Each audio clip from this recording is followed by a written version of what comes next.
Welcome. In this short tutorial, I'll be showing you how to contact Binance support. All right, so first off, you gotta log into Binance.com. And once done, once you're on the homepage of Binance, you just gotta scroll all the way down, okay, until you find the support section. And here we have the support center, okay?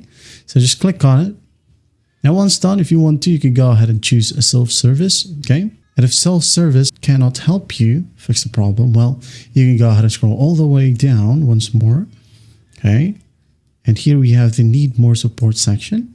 Okay, so what you'll do is just click on chat support, okay? So just click on it, make sure that you're logged in. And once done in this section, scroll all the way down once more. And again, click on get support, okay? And here, as you can see, it is the Binance Assistant, which is a bot.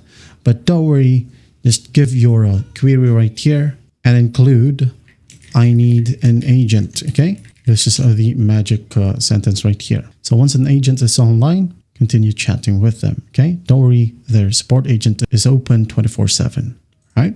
I hope this really helps, and I'll see you in the next one.